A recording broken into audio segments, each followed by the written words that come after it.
विरोधी पक्ष एक होके मोदी जी को मिटाने की नाकाम कोशिश में लगे हैं। लेकिन मोदी जी ने दिया है वो ऐसा है कि आने वाला 2024 लोकसभा चुनाव नज़दीक है। 2024 का चुनाव के आगाज कहा जा रहा है। लगातार रैलियां तेज हो गई है। आज प्रधानमंत्री जी आए थे और साथ ही साथ राष्ट्रीय अध्यक्ष जेपी नड्डा जी भी यहाँ मौजूद थे और मध्य प्रदेश के मुख्यमंत्री शिवराज सिंह चौहान समेत जो यहाँ के प्रदेश अध्यक्ष हैं वो भी मौजूद थे। इसको लेकर और लोगों से हम बातचीत करते हैं, उनका क्या समझते हैं इस सम्मेलन से, क्या फायदे को। सर आपका क्या नाम है? डॉक्टर राजेश ठाकरे। जी सर, आप कहाँ से आए? किस? मैं नागपुर जिला से आया हूँ और विस्तारक करके हमारी जवाबदारी यहाँ पे है, उसका ट्रेनिंग प्रोग्राम के लिए हम यहाँ पे भोपाल में आए हैं। यहाँ कहाँ से कार्यकर्ता भोपाल पहुँचे हुए हैं कि यहाँ पे देश के हर कोने से आए हैं। देश के जितने भी राज्य हैं सभी राज्यों से बुलाया है। अंडमान निकोबार भी नहीं छूटा, वहाँ से भी लोग आए हैं और उन लोगों ने यहाँ पे ट्रेनिंग कराई और अभी वो ट्रेनिंग का फ़ायदा वो अपने मतदार संघ में जाके, अपने कंस्टिट्यूंसी में जाके वो बूथ को सक्षमीकरण काम करने के लिए वो उनका अनुभव काम में आने वाला है। मोदी जी ने आपको कैसा मंत्र दिया इस सम्मेलन में? इस सम्मेलन में जो मंत्र मोदी जी ने दिया है वो ऐसा है कि आने वाला 2024 का जो इलेक्शन है वो इलेक्शन को अपने को चैलेंज करके लेना है। जिस प्रकार से विरोधी पार्टियां हर साल में 2014 में भी एक साथ हुए थे, 2019 में भी हुए थे, लेकिन 2024 के इलेक्शन के लिए और भी ज़्यादा वो ताकत लगा रहे हैं।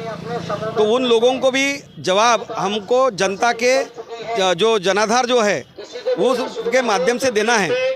इसीलिए हम लोग को एक मंत्र दिया है मोदी जी ने कि भाई आप अपने बूथ पे जाके जो भी मोदी जी की योजनाएं हैं, केंद्र सरकार की या राज्य सरकार की जितनी योजनाएं हैं वो योजनाएं जितने गाँव में गई है। एक नमो ऐप चलाया गया, उससे क्या फ़ायदा होगा? नमो ऐप के माध्यम से ऐसा है कि जो हमारी सरकारी जो गवर्नमेंट योजना है उनके लाभार्थी है, उसके बाद में वो लाभार्थी को हम एकत्रित करके उनको इकट्ठा करके हमको भारतीय जनता पार्टी की विचारधारा जनता के लिए कैसी फेवरेबल है, कैसे बेनिफिटेड है, ये हमको बताना है उसके माध्यम से। और वो भी है जो उनका जो अनुभव है लोगों का गवर्नमेंट योजना का लाभ लेने के बाद में वो वहाँ पे अपलोड भी करना है। और एक सरल ऐप भी है कि एक सरल ऐप के माध्यम से जो है कि वहाँ पे हम बूथ का कमेटी वहाँ पे गठन करते हैं और उसके माध्यम से हम जो भी प्रोग्राम्स बीजेपी की है वो वहाँ पे लोगों को देने का कोशिश करते हैं। लोकसभा चुनाव नज़दीक है। 2024 का चुनाव के आगाज कहा जा रहा है। लगातार रैलियां तेज हो गई है। आज प्रधानमंत्री जी आए थे और साथ ही साथ राष्ट्रीय अध्यक्ष जेपी नड्डा जी भी यहाँ मौजूद थे और मध्य प्रदेश के मुख्यमंत्री शिवराज सिंह चौहान समेत जो यहाँ के प्रदेश अध्यक्ष हैं वो भी मौजूद थे। इसको लेकर और लोगों से हम बातचीत करते हैं, उनका क्या समझते हैं इस सम्मेलन से, क्या फ़ायदा पहुँचेगा। सर देखिए, एक भारतीय जनता पार्टी के इतिहास में राजनीतिक जो संगठन है भारतीय जनता पार्टी का आज एक सबसे बड़े पार्टी के रूप में पूरे देश में उभरी है। बल्कि अभी तो मैं एक शब्द ज़्यादा कहूँगा कि देश के जो आदरणीय प्रधानमंत्री नरेंद्र जी मोदी है उनको पूरे सर्वे के बीच आज जो उनके लिए स्वागतों की कालीन जो देश में बिछाई जा रही है उससे यही प्रतीत होता है कि भारतीय जनता पार्टी तो बड़ी है, साथ में नरेंद्र मोदी जी के काम से लेकर एक जो भारत की छवि है आज वो सभी देशों के सामने में एक सम्मानजनक छवि बनी है।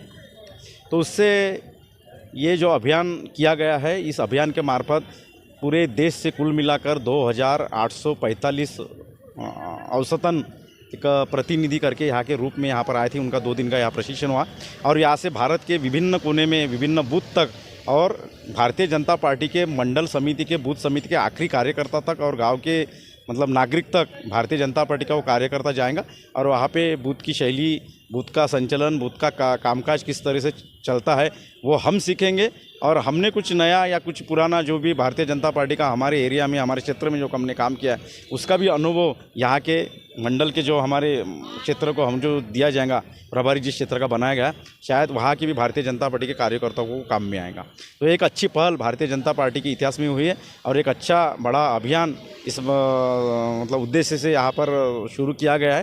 तो निश्चित ही उससे सभी योजनाओं का और सभी नरेंद्र मोदी ने 9 साल का जो काम किया है, एक अभूतपूर्व काम भारतीय जनता पार्टी के शासनकाल में पूरे देश में हो रहा है, तो उसका फ़ायदा जनता को पहुंचाने के लिए और जो योजना अभी तक जनता की तरफ नहीं पहुंचेंगी उसका प्रचार प्रसार करने के लिए अभियान को चालू किया गया। अभी सर आप तो जानते ही होंगे मोदी जी का अमेरिका का दौरा था, 3 दिन का 3 दिवसीय दौरा था। तो उसको लेकर वहाँ एक प्रेस कॉन्फ्रेंस हुई थी जहाँ पर विपक्ष जो है कांग्रेस लगातार तो उनके ऊपर सवाल कस रहा था कि मोदी जी ने एक भी प्रेस कॉन्फ्रेंस नहीं की और जो वहाँ पर सवाल प्रश्न करने का जो पत्रकारों को दिया गया 2 ही प्रश्न, इस पर लेकर आप कुछ बोलना चाहते हैं? देखिए, प्रधानमंत्री का एक विशेष प्रोटोकॉल होता है किसी देश में जाए तो, और एक निर्धारित कार्यक्रम होता है।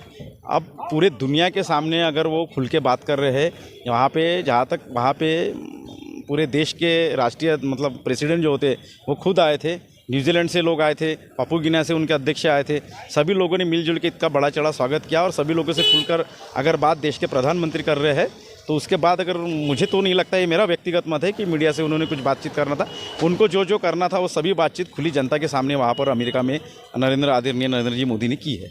एक तरफ विपक्ष जो है एकजुट हो रहा है, अभी आपने सुना होगा पटना में बुलाए गए थे, सभी विपक्ष के बड़े बड़े नेता एकत्रित हुए थे, इसको लेकर क्या आप देखिए, एक राजनीतिक प्रश्न है, वो हमारे विरोधक है, मैं उनका कोई व्यक्तिगत विरोध नहीं करूंगा, लेकिन राजनीति के तौर पर ऐसा होता है कि उनको ऐसा लग रहा है कि मोदी साहब के नेतृत्व में एक देश एक अलग दिशा में बढ़ रहा है, लोगों का समर्थन दिन ब दिन बढ़ रहा है, मोदी जी की छवि बढ़ रही है, मोदी जी की छवि बढ़ने के कारण पार्टी की छवि बढ़ रही है, और जिस काल से मोदी ने पूरे देश में इतने बड़े बड़े अच्छे काम किए, उसके वजह से एक राज्य की जो ईर्ष्या होती है, वो राज्य की ईर्ष्या का परिणाम है कि सभी विरोधी पक्ष एक होकर मोदी जी को मिटाने की नाकाम कोशिश में लगे हैं। लेकिन आपको बता देना चाहता हूँ कि 2024 में भी सरकार मोदी की रहेगी, चाहे कितने भी विरोधक एक हो जाए, विरोधक एक होंगे लेकिन जनता मोदी जी के पीछे रहेगी।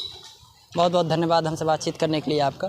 ये थे हमारे साथ भारतीय जनता पार्टी के कुछ कार्यकर्ता और पदाधिकारी जिन्होंने हमसे बातचीत की। ऐसे ही वीडियो के लिए आप देखते रहे द थिंकर टीवी। धन्यवाद।